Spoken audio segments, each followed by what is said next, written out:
बिस्मिल्लाहिर्रहमानिर्रहीम। आज हम इस लेक्चर में जो है एक और टॉपिक डिस्कस करेंगे। सेल का एक और ऑर्गेनेल डिस्कस करेंगे जिसका नाम है गोल्जी बॉडी। तो सबसे पहला अगर हम इसकी डेफिनेशन पे बात करें, these are the stack of cisternae and associated with vesicle. Golgi body हमारे पास ये एक सिस्टर्ने का एक स्टेक होता है और इसी स्टेक के साथ जो है एसोसिएटेड विद वेसिकल, ये वेसिकल भी इनके साथ एसोसिएट है। इस किस्म के स्ट्रक्चर को हम नाम देते हैं गोल्जी बॉडी का। गोल्जी बॉडी के लिए हम बहुत सी टर्म इस्तेमाल कर सकते हैं, जिस तरह आपने देखा होगा। या आप कह सकते हैं कि this are also called Golgi body, Golgi apparatus, Golgi complex, Dalton's body या Baker's body, Dalton complex, idiosome, lipochondria वगैरह सारे वर्ड इस्तेमाल कर सकते हैं। लेकिन इसको जो ज़्यादा फेमस है, आप उनके साथ फैमिलियर है, वो हम यहाँ पे देखेंगे। जब भी हम गोल्जी ऑपरेटर्स के लिए गोल्जी बॉडी का वर्ड इस्तेमाल करेंगे, अगर हम गोल्जी कॉम्प्लेक्स के साथ, यानी जो आप स्ट्रक्चर देख रहे हैं, अगर इनमें से हम एक सिस्टरनी को उठाए तो हम इसके लिए वर्ड इस्तेमाल करेंगे गोल्जी बॉडी, यानी single सिस्टरनी of the Golgi body is called Golgi body. यानी गोल्जी बॉडी वर्ड्स आप तब इस्तेमाल कर सकते हैं अगर हम इन स्टैक में से एक सिस्टरनी को जो है मेंशन करें। अब हम अगर हम इन सिस्टरनी का एक स्टैक जो है ले, तो उनके लिए हम वर्ड इस्तेमाल करेंगे गोल्जी ऑपरेटस। और अगर हम उन स्टैक के साथ जो है वेसिकल को भी शामिल की जाए तो इसके लिए हम वर्ड इस्तेमाल करेंगे गोल्जी कॉम्प्लेक्स। यानी आप कह सकते हैं कि गोल्जी कॉम्प्लेक्स, इसके लिए हम वर्ड तब इस्तेमाल कर सकते हैं जब हम इन सिस्टरने के साथ वेसिकल को भी शामिल की जाए। बाज़ औक़ात एमसीक्यूज़ में पूछता है लेपोकॉन्ड्रिया का वर्ड बी लिखा होगा, तो lipochondria B basically Golgi body को कहा जाता है। लेकिन लेपोकॉन्ड्रिया बेसिकली ये वर्ड गोल्जी बॉडी के लिए फंक्शन के बेस पे रखा गया है, because they are involve in liposome secretion, lipid like substance ही सिक्रीट कर देता है। आगे हम फंक्शन में देखेंगे, तो इसी वजह से हम इसको जो है लिपोकॉन्ड्रिया का वर्ड इस्तेमाल कर सकते हैं। आप इसके लिए जो है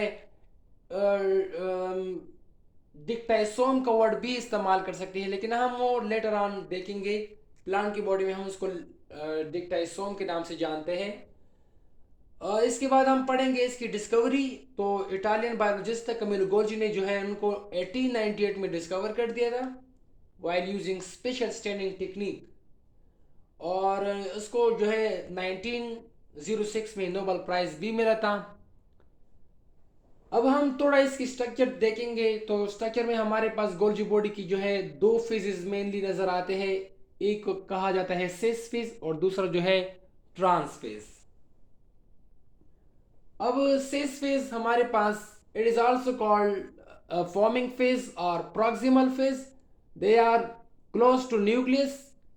और जो है आप देख सकते हैं स्ट्रक्चर में, ये जो आप फेज देख रहे हैं ये वाला, इसको हम कहेंगे सिस फेज।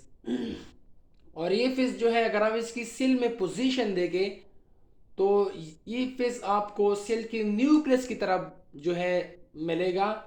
और इनका फंक्शन क्या है? इनका फंक्शन ये है कि जब भी रफ एंडोप्लाज्मिक रेटिकुलम पे जो है प्रोटीन बनता है, वो प्रोटीन जो है स्मूथ एंडोप्लाज्मिक रेटिकुलम से रिलीज होता है और वो इसी फेज में फ्यूज होता है। यानी सिस फेज का फंक्शन क्या हुआ? Fusion of vesicle coming from endoplasmic reticulum. Endoplasmic reticulum से वेसिकल को आना और यहाँ फ्यूज कर देना, ये बेसिकली किस फेज में होता है? सिस फेज में होता है। और अगर आपसे कोई शेप के बारे में पूछा जाए तो they are in convex in shape. Cis का जो सिस फेज है गोल्जी ऑपरेटस का, उसका जो है शेप वो कन्वेक्स के शेप होता है। अब दूसरा हमारे पास इसका एक फेज है ट्रांस फेज। ट्रांस फेज हमारे पास, it is also called maturing phase और डिस्टल फेज।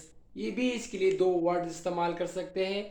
और अगर हम ट्रांस फेज को देखें तो they are toward plasma membrane. अगर हम इसकी सेल में पोजीशन देखें तो सेल में पोजीशन इनकी जो है प्लाज्मा मेम्ब्रेन की तरफ गोल्जी अपरेटस का जो फेज आपको मिलेगा यानी सेल मेम्ब्रेन की तरफ, वो फेज बेसिकली कौन सा होगा, वो ट्रांस फेज, यानी आप कह सकते हैं कि ये वाला जो फेज है ये आपको सेल की मेम्ब्रेन की तरफ नजर आएगा और इसको हम कहेंगे ट्रांस फेज। और अगर आपसे कोई पूछे कि इसका जो है शेप किस तरह होगा, वो है कनकेव शेप। और इसका फंक्शन क्या है, फंक्शन है releasing of vesicle. Vesicle Golgi body से जब भी वेसिकल रिलीज होते हैं तो वो ट्रांसफेज से जो है रिलीज होते हैं। इसके बाद हम पढ़ेंगे कि ये जो है किस सेल में पाया जाता है। तो these are present in all eukaryotic cell. जितनी भी यूकैरियोटिक सेल हैं उन तमाम यूकैरियोटिक सेल में जो है गोल्जी बॉडी आपको मिलेगा। और it is absent in prokaryotic cell and eukaryotic cell. तो इसका जो है हम नेक्स्ट पढ़ेंगे।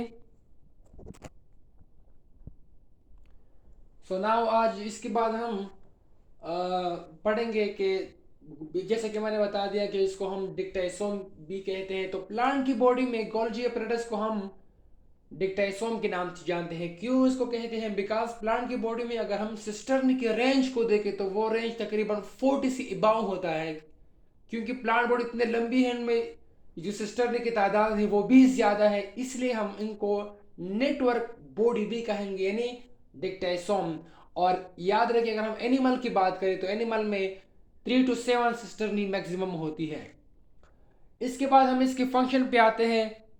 तो गोल्जी अपरेटस का सबसे पहला फंक्शन हम अगर हम देखें तो पैकिंग एंड लेबलिंग के हवाले से, they are involve in packing, labelling and transport of vesicle to final destination.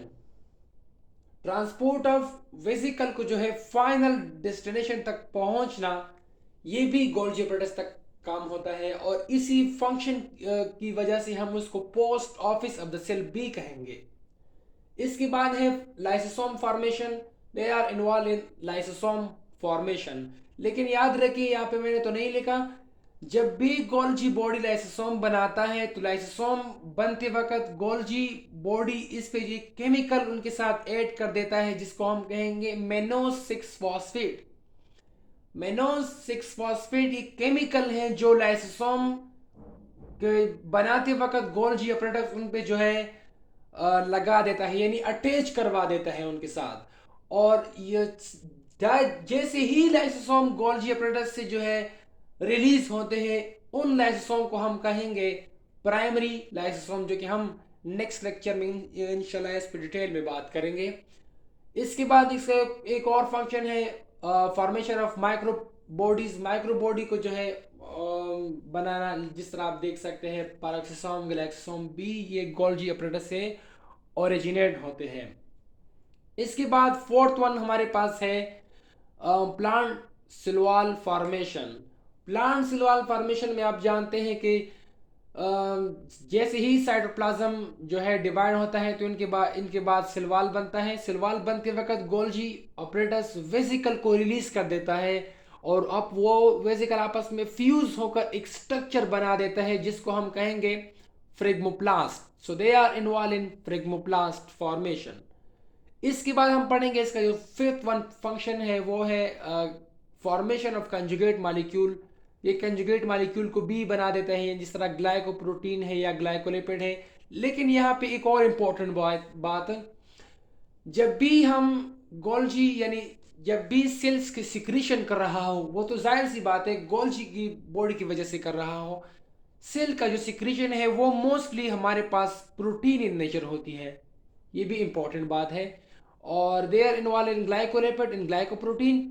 इसके बाद हम पढ़ेंगे सिक्स और फंक्शन, वो है membrane surface area. They also increase membrane surface area by releasing vesicle. Cell से जब भी वेसिकल रिलीज होते हैं तो वो इस तरह जो है मेम्ब्रेन को इवेजिनेट करते हैं आउटवर्ड और जो है मेम्ब्रेन को इंक्रीज कर देता है।